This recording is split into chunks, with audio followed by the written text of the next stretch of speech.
여러분, 성경은 하나님과 그의 백성들을 다양한 은유로 그 관계를 묘사합니다. 우리 다윗의 이 멋진 고백, 언제 들어도 참 기가 막힌 고백 잘 아시죠? 여호와가 나의 목자시니 내게 부족함이 없으리로다. 다윗은 나보다 앞서 행하시는 그 하나님의 그 신실하신, 나보다 앞서 나의 삶을 인도하시는 그 하나님을 나의 목자라고 고백하는 것이죠. 여러분, 이 고백이 우리의 마음에 수천 년이 지난 이후에도 믿음의 고백으로 살아있어 울림이 되는 것 아니겠습니까? 이렇게 성경은 하나님과 그의 백성들을 다양한 관계의 은유로 묘사해요. 그런데 그 중에서 구약 성경을 보면 가장 많이 대표적으로 묘사되는 관계가 어떤 관계냐면 보시다시피 언약으로 맺어진 부부 관계요. 아버지와 자녀의 관계로 하나님과 그 백성들의 관계를 성경은 묘사합니다. 여러분, 남남이 온전히 사랑 안에서 하나가 되어가는 관계가 부부 관계 아닙니까? 벗었으나 부끄럽지 않은 유일한 관계. 여러분, 그게 부부 관계예요. 그 친밀함을 나타내는 부부 관계 속에서 하나님은 이 땅에 당신의 뜻을 이루어 가시는 자녀들을 보내는 것이지요. 그래서 이 부부 관계는 하나님과 그의 백성들이 얼마나 친밀한지를 나타내 주는 은유입니다. 이 부부 관계처럼 신비롭고 오묘한 게 없지요. 여러분, 남이 님이 되었어요. 점 하나를 지우면. 또 노래 생각하시죠? 님의 점 하나를 붙이면 도로남이 되는 관계. 이게 부부 관계예요. 부부가 그런 거잖아요.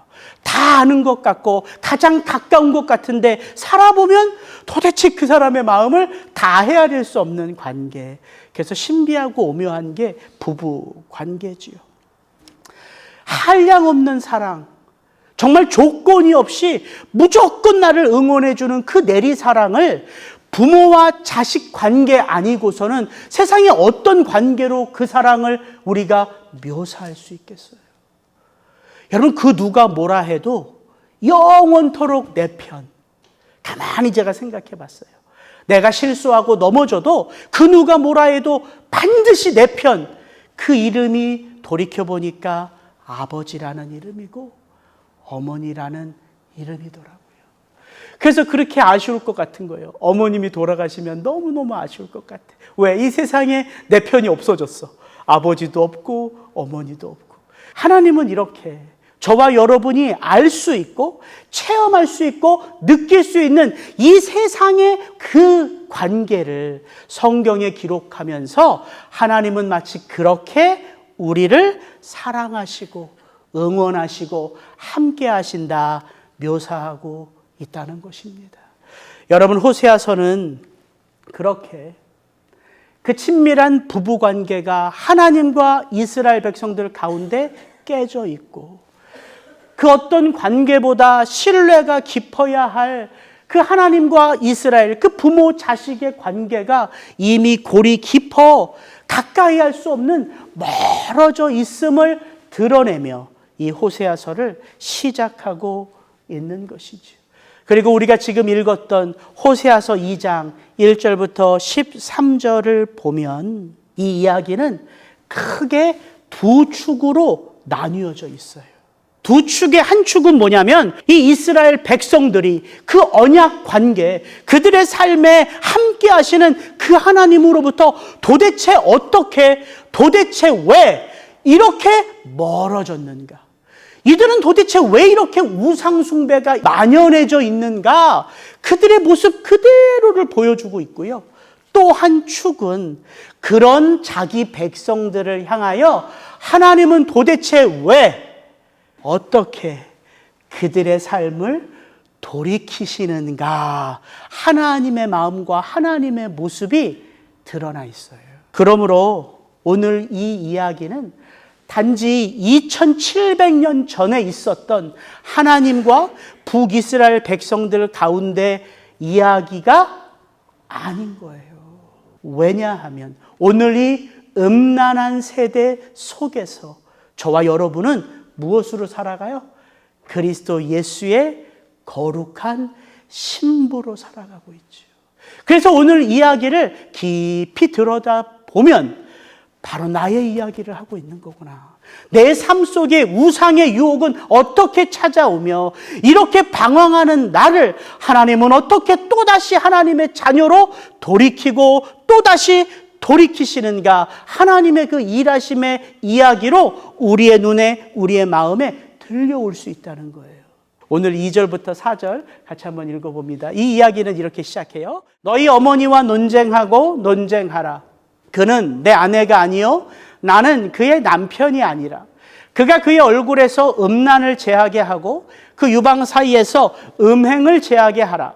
그렇지 아니하면 내가 그를 벌거벗겨서 그 나던 날과 같게 할 것이요 그로 광야같이 되게 하며 마른 땅같이 되게 하여 목말라 죽게 할 것이며 내가 그의 자녀를 긍휼히 여기지 아니하리니 이는 그들이 음란한 자식들임이라.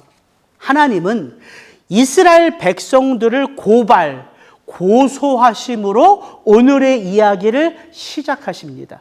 여러분 오늘 이 2장 전체를 제대로 이해하기 위해서는 이 2절부터 4절까지의 의미를 잘 파악하셔야 돼요. 그래야지만 이해할 수 있어요. 지금 이 2절부터 4절의 이야기를 하시는 분은 누구세요? 지금 누가 이야기하는 거예요? 이스라엘 백성들입니까? 하나님입니까? 하나님이세요.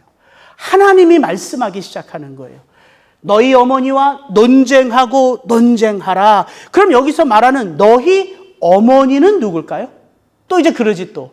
호세아와 고멜 생각하시고 고멜의 세 자녀 생각하셔야지 또. 이스라엘, 로루아마, 로암미. 아니에요. 너희 어머니는 이스라엘을 상징해요. 이스라엘. 그러면은 야 너희 어머니한테 논쟁하고 논쟁해. 저기서 논쟁하고 논쟁하라라는 단어는요. 히브리어로 이게 법률 용어예요. 법정 용어. 고발하고 고소하다라는 단어예요. 그러니까 너희 엄마와 싸워 이런 말이 아니라 너희 엄마의 죄악들을 너 알지? 그럼 너희는 누구예요? 그 어머니의 자녀들이에요. 그러니까 뭐예요? 동일하게 이스라엘이에요. 여러분 생각해 보세요. 한 사람 한 사람의 백성들이 모여서 무엇을 이루어요? 한 나라를 이루지요. 지금 하나님은 그 얘기를 하고 계신 거예요. 한 사람 한 사람 이스라엘 백성들을 향하여 너희 나라 이스라엘을 고발하고 고소해라. 그렇게 말씀하시면서 이 이야기를 시작하신다고요. 그러면 지금 이 이야기를 듣고 있는 그 이스라엘 백성들 한 영혼들은 제대로 하나님 앞에서 잘 살아가고 있기 때문에 그 나라를 법정에 고소하고 고발하는 것일까요? 아니에요. 4절에 이렇게 말하거든요. 내가 그의 자녀를 긍휼히 여기지 아니하리니 이는 그들이 바로 음란한 자식들임이니라. 하나님은 지금 무슨 말을 하냐면 이스라엘 백성들 한 영혼들이 바로 하나님께 범죄하여 우상 숭배를 하는 그 나라 그 백성들임을 말씀하고 계시는 거예요. 그러니까 옴짝달짝 할 수 없게 발을 빼낼 수 없게 너희들 알지? 너희들의 죄악을 너희가 너희 나라의 이름으로 법정에 고발하고 고소해. 그렇게 말씀하시는 거라고요. 왜요? 하나님이 그들의 남편이시기 때문이에요. 하나님이 그들의 친아버지이시기 때문이에요. 그래서 어머니라는 아내라는 그 은유를 통해서 자식들이라는 그 은유를 통해서 이스라엘 백성들이 옴짝달짝 하지 못하도록 하나님이 못을 박으시는 거예요. 이게 하나님이 이 땅을 살아가는 하나님의 백성들을 다루시는 대하시는 모습이라고요. 하나님이 우리의 아버지가 되심은 하나님이 우리의 남편이 되심은 그냥 은밀하게 우리의 삶을 들여다보면서 그래 세상이 악하니까 그 정도면 잘 된 거야. 그래 내가 조용히 넘어갈게. 이렇게 대하신다고요? 아니요. 저와 여러분의 삶 모든 것들을 하나님은 늘 어디에 호소하신다고요? 하나님이 재판장이신 그 법정. 그래서 우리를 판단하시는 거예요. 하나님이 고소하시는 검사도 되지만 또한 하나님이 그 고소를 살펴보시고 판단하시는 재판관도 되시는 거거든요. 그러니까 하나님이 저와 여러분의 삶을 대충대충 다루시지 않는다는 거예요. 정확하게 그 삶의 일거수일투족을 다 확인하며 그렇게 우리의 삶 가운데 친히 들어와 함께 하심으로 우리의 삶을 이끌어 가신다고요. 그래서 오늘 이 말씀이 2절부터 4절이 오늘 본문 전체를 이해하는 가운데 중요한 거예요. 이스라엘은 뜨끔할 거라고요. 내가 무슨 죄가 있지? 그러나 하나님은 이제 하나하나 말씀하세요. 그 죄의 결과가 뭐냐면 너무 극단적입니다. 그는 내 아내가 아니요. 나는 그의 남편이 아니라. 무슨 말 하는 거예요? 불륜을 저질렀다는 거예요. 이스라엘이 남편인 하나님을 두고 다른 신을 섬기는 음란한 행위를 했다는 거예요. 그러면 오늘 이제 2절부터 2장 전체의 내용이 그 음란한 아내를, 사실 그 음란한 아내는 하나님의 계명을 따르면 돌로 쳐 죽여도 되는 존재예요.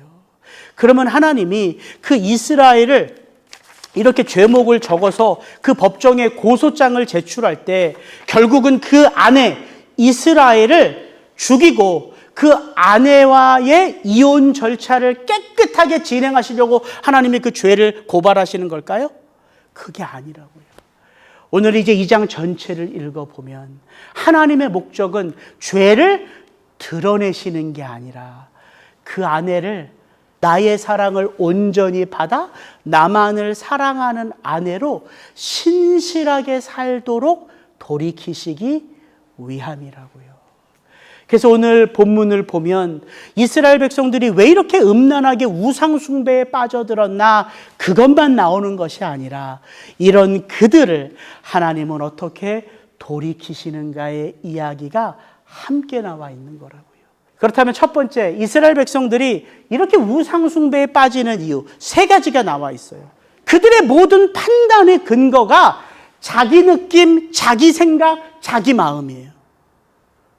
그들이 이렇게 빠져드는 그 판단의 근거가 전부 다 주관적인 자기 느낌, 자기 생각이란 말이에요. 이게 나와 있습니다. 두 번째, 진실을 알지 못하는 무지 때문이에요. 무지. 몰라요. 참 진실이 뭔지를 몰라요. 모르니까 무식하고 모르니까 용감해요. 그래서 우상숭배의 길로 쫙 달려나가는 거예요. 마지막 3번째, 은혜를 쉬이 잊어버려요. 이게 우리들의 모습 아닙니까? 망각. 이 3가지입니다. 5절, 8절, 13절 제가 한번 이거 읽어드릴게요. 잘 보세요. 여기 안에 그 3가지 이유가 다 나와 있습니다. 그들의 어머니는 음행하였고 그들을 임신했던 자는 부끄러운 일을 행하였나니 이는 그가 이르기를 나는 나를 사랑하는 자들을 따르리니 그들이 내 떡과 내 물과 내 양털과 내 삶과 내 기름과 내 술들을 내게 준다 하였음이라. 곡식과 새 포도주와 기름은 내가 그에게 준 것이요 하나님이 이스라엘 백성들에게 준 거란 말씀입니다. 그들이 바알을 위하여 쓴 은과 금도 하나님이 이스라엘 백성들에게 더하여 준 것이거늘 그들 이스라엘 백성들은 알지 못하는도다. 그가 귀고리와 폐물로 장식하고 그가 사랑하는 자를 따라가서 하나님인 여호와 나를 잊어버리고 향을 살라 바알들을 섬긴 시일대로 내가 그에게 벌을 주리라. 여호와의 말씀이니라. 여러분이 5절에 이는 그가 이르기를 나는 나를 사랑하는 자들을 따르리니. 여러분 이 표현 나는 따를 것이다 라는 이 표현 속에는 그 이스라엘 백성들의 의지가 담겨져 있는 표현이에요. 그러니까 누가 시켜서가 아니라 누가 얼러서가 아니라 누가 위협해서 아니라 누가 좋아서 누구가 따르겠다는 거예요? 내가 좋아서 내가 따르겠다는 거예요. 이게 바알 숭배에 빠져드는 그들의 모습이라고요. 억지가 아닙니다. 마지못해서가 아니에요. 자기의 판단이에요. 왜? 느꼈거든요. 누구의 사랑을? 바알의 사랑을 느꼈어요. 바알은 어떤 신인 줄 아세요? 이스라엘 백성들이 출애굽을 하고 광야를 지나 약속의 땅으로 들어갈 때부터 만났던 신이 바알과 아세라 신이에요. 어떤 신이에요? 딱 이렇게 생각하시면 돼요. 풍요의 신. 그러니까 바알은 비와 바람의 신이에요. 잘 보세요. 그 전까지 이스라엘 백성들은 뭐를 업으로 하며 살았던 백성들입니까? 목축업을 했던 자들이에요. 양을 치는 자들. 근데 가나안 땅에 들어가고 나서 그들은 양을 치는 백성들이 아니라 이제 어떤 백성이 돼야 돼요? 정착하잖아요. 무엇을 심어요? 씨를 심고 과일을 심고 그래서 농사를 하는 백성들이 되는 거예요. 그래서 그들에게는 뭐가 중요해요? 때를 따라 내리는 비. 그러니까 이 가나안 땅의 백성들이 바알과 아세라 신, 이 비와 바람의 신을 풍요로운 농사의 신으로 여기면서 살았다고요. 그래서 그들이 보는 거죠. 그 가나안 땅 백성들을 다 추방하면서 여전히 그들 가운데 남아있고 이스라엘 백성들 가운데 들어와서 그 백성이 된 그들의 모습, 그들의 문화, 이제는 그들이 눈으로 보고 느끼고 이렇게 살아가는 거예요. 함께 어우러져서. 그러니까 그들이 당연히 하나님도 믿고 농사가 잘 되기 위해서는 누구에게 우상숭배를 해요? 바알 신에게 우상숭배를 하는 거예요. 여러분, 우상이란 다른 게 아니에요.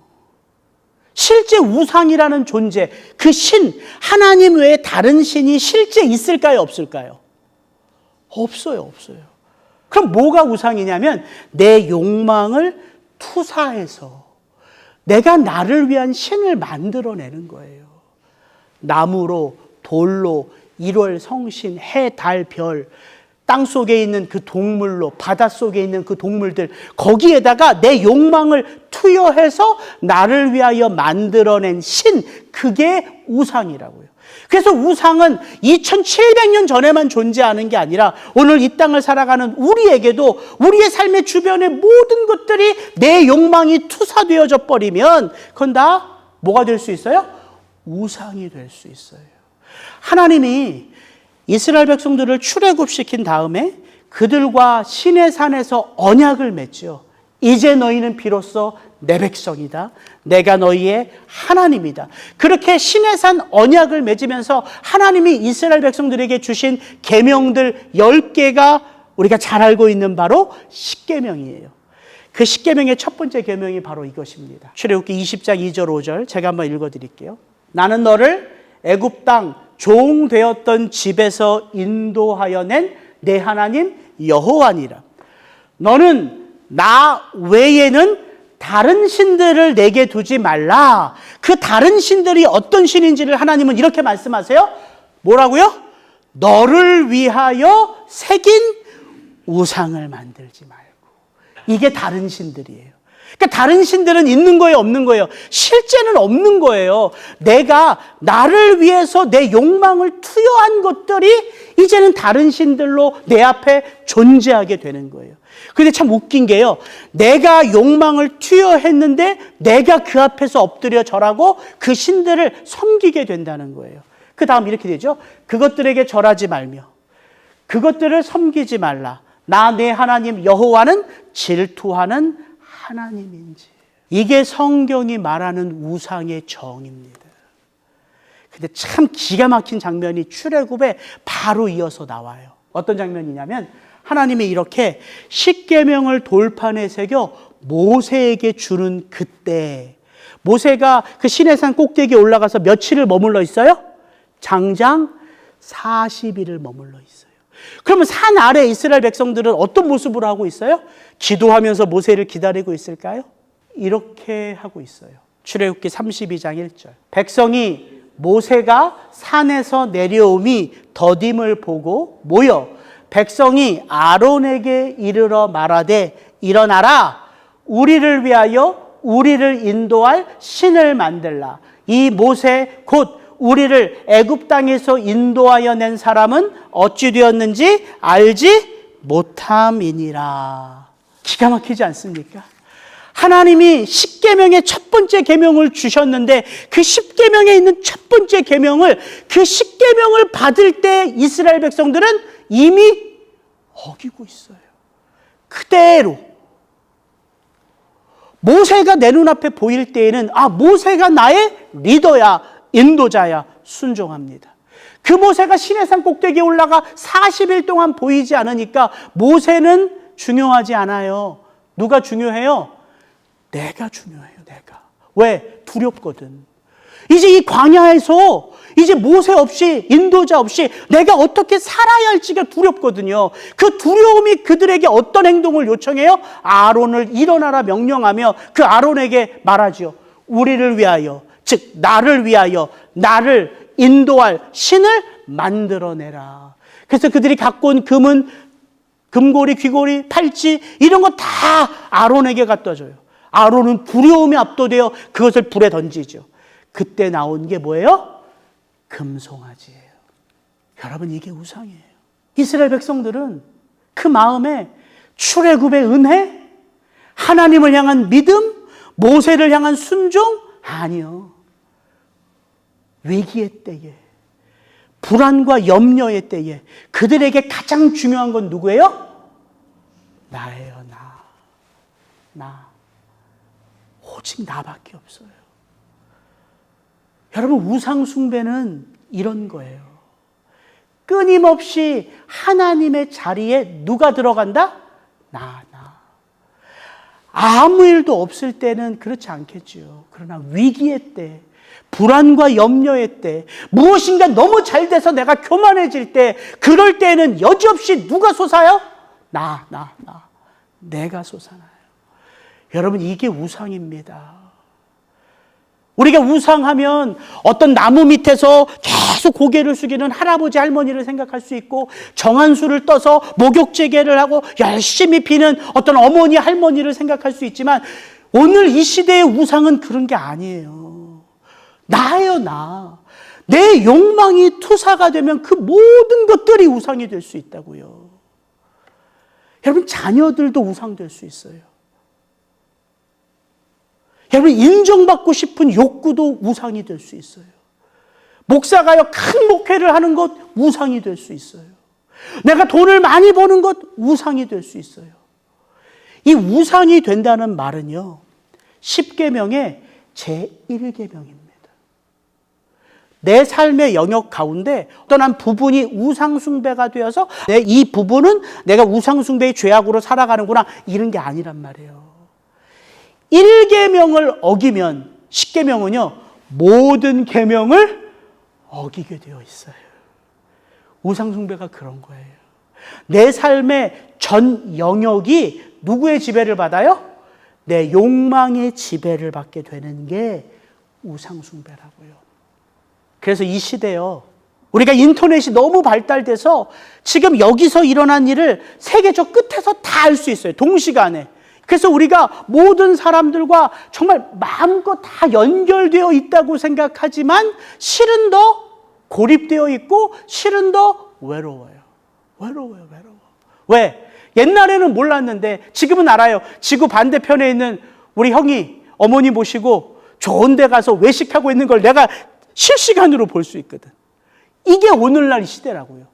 그러니까 나의 삶이, 그 누군가의 삶이 더 많이 드러나게 되고 더 많이 비교가 되지요. 그래서 고립되어 있고 그래서 더 외로운 삶이 이 시대라고요.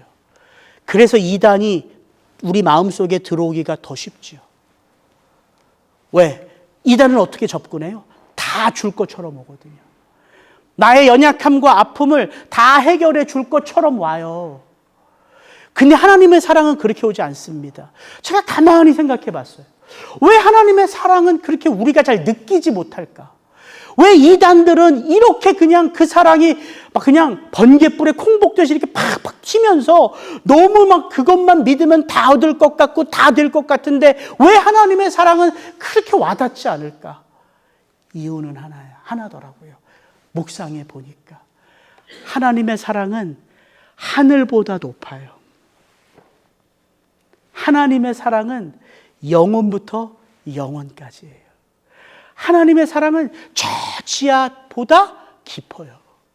그러니까 훅 하고 불면 사라질 먼지 같은 우리가 그 넓고 그 높고 그 깊고 그 영원하신 사랑을 퍼뜩퍼뜩 깨달을 수 있을까요? 없을까요? 없어요. 그래서 그 사랑은 그냥 우리와 함께하는 사랑인 거예요. 영원토록 함께하는 사랑. 나를 붙들고 있는지도 몰라요. 그 이스라엘 백성들이 말하잖아요. 몰라요. 그들의 느낌은 바알이 주는 그 사랑이 훨씬 더 강렬하다고요. 그들이 뭐라고 말해요? 그들이 말하기를 내 떡과 내 물과 내 양털과 내 삶과 내 기름과 내 술들을 누가 주었다? 바알이 주었다. 바알이 주었다. 이게 세상이라고요.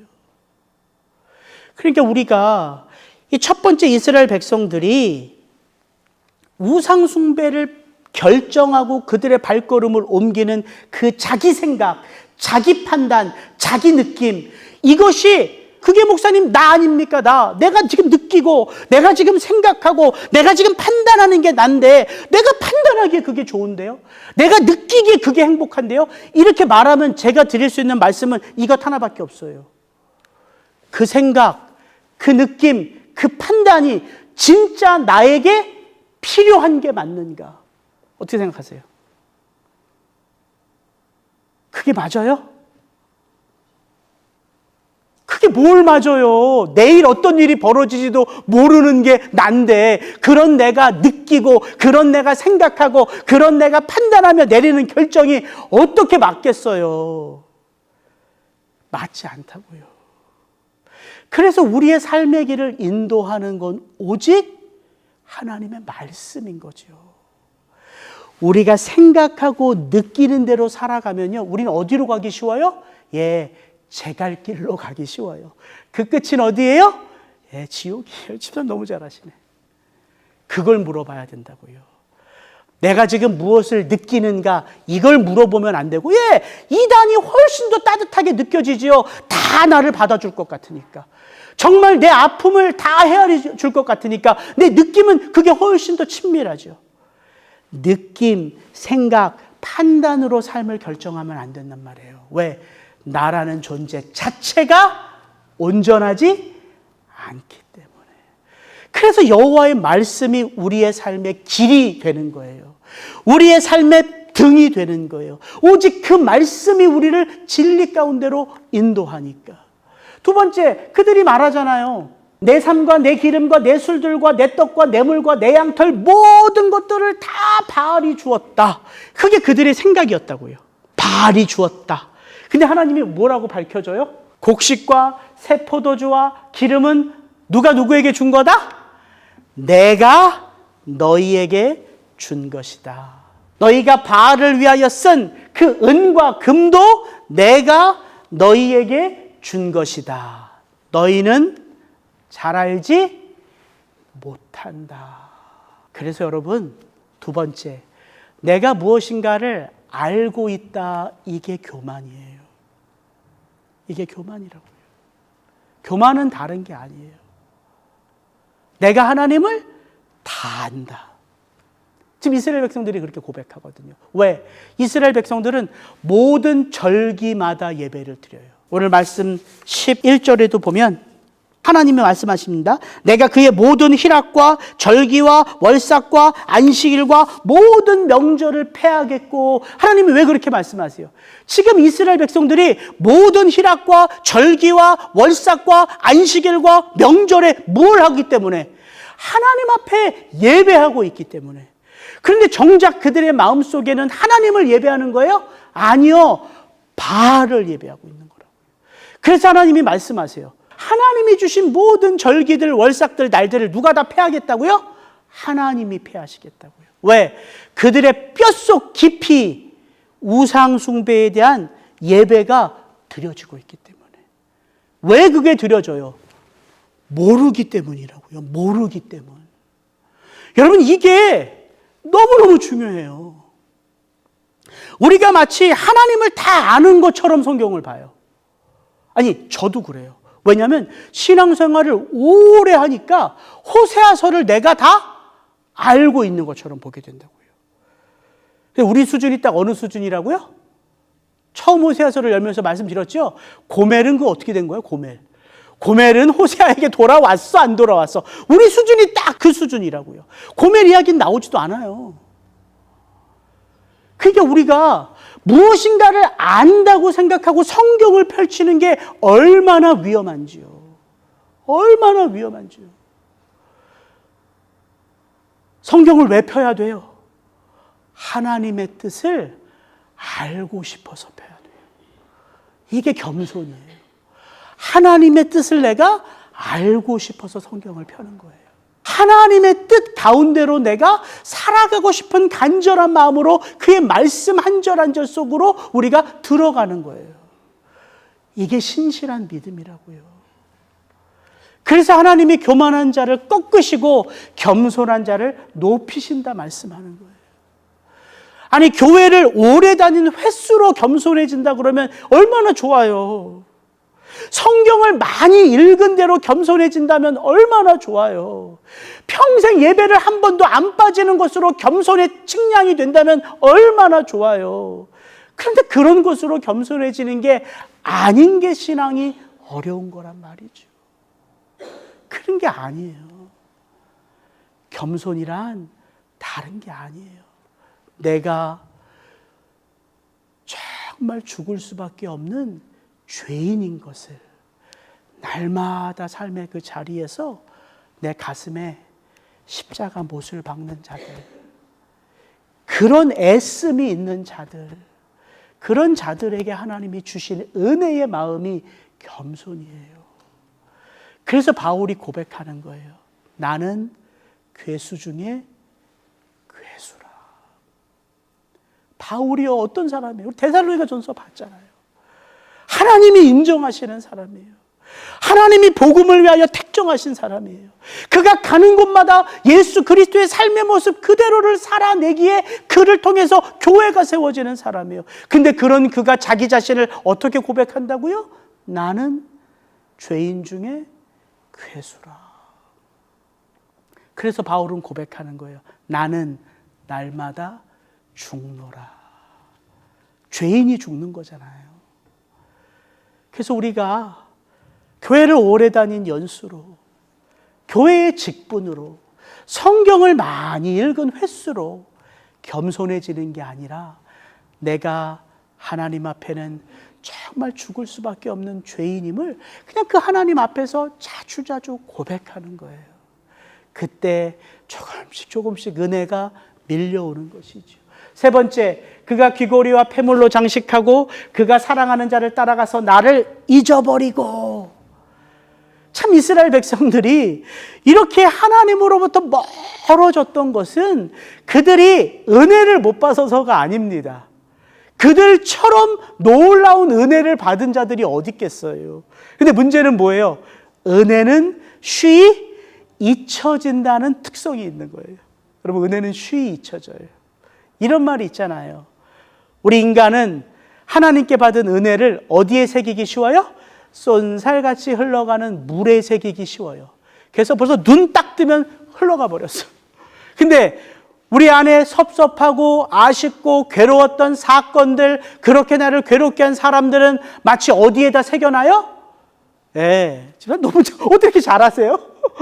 지워지지 않는 바위에 새겨놓는데요. 그래서 하나님 앞에 나아가면 늘 불평이 많아, 불만이 많아. 왜 하나님 내게는 이렇게밖에 안 해주시냐고. 왜 그 사람은 그렇게 잘 나가는데 내 모습은 이것밖에 안 되냐고. 하나님 아무 말씀도 못 하시죠. 네가 잊은 건 생각을 안 하니 아들아, 딸아. 이렇게 생각하시면서 하나님이 이제 이런 백성들을 돌이키세요. 하나님이 그럼 그들을 어떻게 돌이키시는가? 무엇보다 중요한 건 하나님이 왜 그들을 돌이키시는가를 먼저 알아야 돼요. 하나님이 왜 그렇게 바람난 아내인 이스라엘 백성들을 돌이키신다고요? 진짜 남편이니까. 진짜 아버지니까. 하나님의 사랑은 참이니까 두고 볼 수 없는 거예요. 여러분, 이게 하나님의 사랑이라고요. 그래서 하나님께 구원을 받았다는 건 구원을 잃어버릴 수가 없는 거예요. 온전해서 착해서 잘나서가 아니라 하나님이 두고 보지 않으시니까, 그 꼴을 두고 보지 않으시니까, 이게 하나님의 사랑이라고요. 이 사랑 안에서 우리가 살아가는 거라고요. 하나님이 그렇게 처음 그들을 어떻게 돌이키시냐면 그 첫 번째가 바로 이거예요. 3절에 이렇게 나와 있습니다. 너희가 그렇게 돌이키지 아니하면 내가 그를 발가벗겨서 그 나던 날과 같게 할 것이요, 그로 광야같이 되게 하며 마른 땅같이 되게 하여 그들로 목말라 죽게 할 것이라. 이 3절의 말씀을 여러분 딱 읽으면 뭐가 떠오르세요? 너희들이 태어날 때 벌거벗은 것처럼, 너희들이 광야를 들어가기 시작할 때처럼, 너희들이 그 광야에서 목말라 하나님 앞에 은혜가 아니면 못 살겠습니다 라고 하소연할 때 바로 그때처럼. 이거 어느 때예요? 하나님을 하나님으로 처음 만날 때예요. 이게 하나님의 돌이킴의 첫 번째 은혜입니다. 다시 처음으로. 그래서 성경이 우리에게 강조하는 게 어떤 사랑을 회복하라? 처음 사랑을 회복하라. 이거예요, 이거. 왜냐하면 우리가 내 지금의 삶을 돌아볼 수 있는 가장 정확한 좌표, 나침판은 내가 어떤 상태에서 그 예수 그리스도를 처음 만났느냐 하는 그 첫사랑의 그 지점이에요, 그 지점. 그거는 잊을 수가 없거든요. 그건 잊을 수가 없어요. 그래서 저는 목사기 때문에 제 군대 때 간증을 여러분한테 몇 번씩 했잖아요. 문제는 거기에 자꾸 없는 살이 붙어가지고 문제지. 그냥 많이 하면 할수록 살이 붙게 되어 있으니까. 저는 목사니까 그렇게 간증을 많이 해요. 설교 때. 왜? 나의 첫 모습, 첫사랑이 그때니까. 제가 여러분에게 주는 도전은 여러분이 서로 만나서 그 사람을 알아가고 그 사람을 이해하기 위하여 어떤 이야기를 나누는 게 좋을까요? 그 사람이 처음 예수 그리스도를 어떻게 믿었는지를 들어주는 거라고요. 뭐를 주식 투자하면 잘 될 거야? 이런 거 얘기해봤자 아무 도움 안 됩니다. 우리 자식이 얼마나 잘 나갔어? 얘 겉으로는 웃지만 속으로는 내 자식 보면서 가슴을 쳐요. 아무 도움 안 돼요. 그러면 우리가 만나서 어떤 이야기를 할까? 은혜 받은 이야기를 하는 거예요. 은혜 받은 이야기. 그 중에서도 제일 중요한 이야기가 내가 어떻게 예수님을 만났는지. 그걸 서로 들어주고 그걸 서로 고백하는 거예요. 왜? 그것이 바로 그분이 가장 어려웠을 때요. 그때가 바로 그분이 하나님을 가장 진실하게 찾았을 때요. 바로 그 은혜로 그분이 지금 이렇게 나와 더불어 함께 믿음의 길을 걷게 되었기 때문이에요. 그래서 그 이야기가 중요한 거라고요. 저한테만 얘기하지 마시고 서로 만나면 그 이야기를 좀 나누는 게 여러분 도움이 됩니다. 그때 비로소 내가 지금 하나님으로부터 얼마나 멀리 떨어져 있는지가 다시 떠오를 수 있기 때문이에요. 기도하겠습니다. 나머지는 우리 다음 시간에 좀 같이 하죠.